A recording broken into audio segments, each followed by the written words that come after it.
It was early Monday morning when a man in a worn-out jacket and jeans walked through the glass doors of Kingston Tech, a billion-dollar software company. The receptionist barely looked up. To everyone, he looked like another job applicant. Quiet, humble, maybe even a little nervous.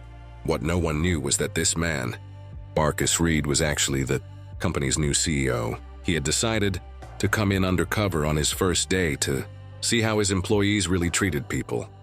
Marcus had grown up in a working-class neighborhood and believed success meant staying humble. He wanted to see if the people running his company shared that belief. But the moment he walked into the lobby, he felt something shift. The receptionist, a young white woman named Kelly, gave him a forced smile and gestured toward a small waiting area.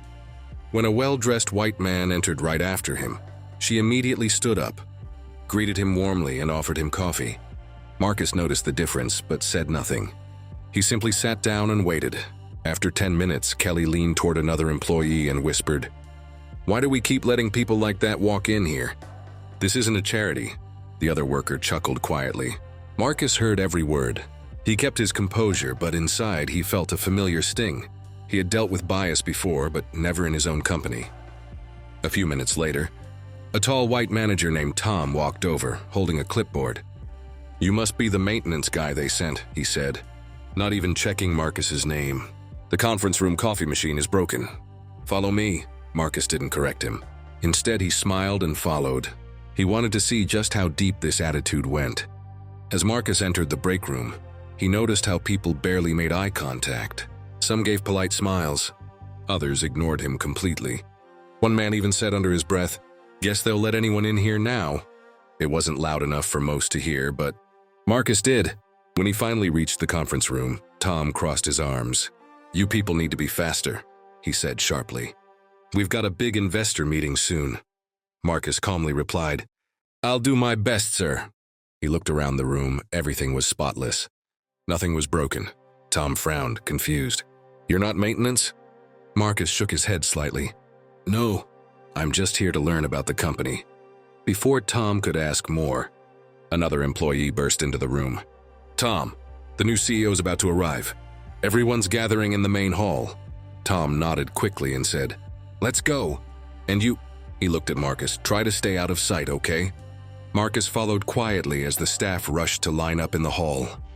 Everyone stood tall, straightening their ties and fixing their hair. Kelly adjusted her blouse nervously. Tom whispered, "Remember." Smile, CEOs love confidence. Moments later, the company's head of public relations, a middle-aged woman named Diane, stepped forward. "Everyone, please welcome our new CEO, Mr. Marcus Reed." The room fell silent. Marcus walked forward. Every head turned. Kelly's smile froze. Tom's jaw dropped. The man they had dismissed mocked and ordered around now stood in front of them as their new boss. For a few seconds, no one spoke. Marcus looked around slowly, meeting their stunned faces. "Good morning," he said, his voice calm but firm. "I had some time before this meeting, so I decided to come early and see how our team treats people, especially those who seem less important." The silence deepened. Kelly's eyes welled up. Tom looked down, unable to meet his gaze. Marcus continued, "What I saw today disappointed me, not because of mistakes or missed deadlines, but because of how easily kindness was replaced with judgment." He turned to Kelly. "I saw you ignore one guest and warmly greet another based on appearance." Then to Tom, "And you assumed I was maintenance because of my skin color and clothes." Both stood frozen, faces pale with embarrassment. Marcus took a deep breath. "But I'm not here to humiliate anyone.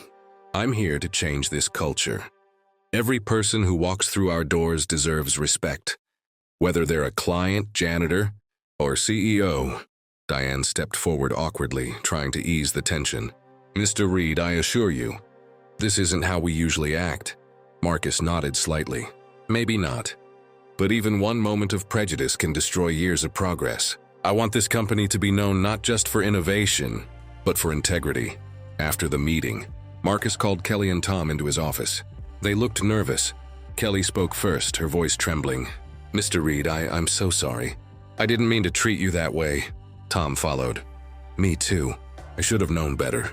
Marcus leaned back in his chair, studying them quietly. I don't want apologies.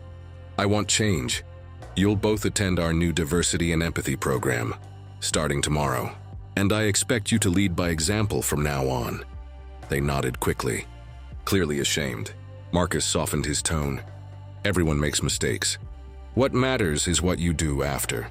Over the next few weeks, things began to shift at Kingston Tech. Kelly started volunteering to train new hires, focusing on fairness and kindness. Tom began mentoring young employees from diverse backgrounds. Slowly, the company atmosphere changed, from cold and competitive to respectful and warm. One afternoon, Kelly knocked on Marcus's door. "Sir, may I come in?" He smiled. "Of course." She held out a small thank you card. "I just wanted to say, thank you for giving me a second chance. You could have fired me.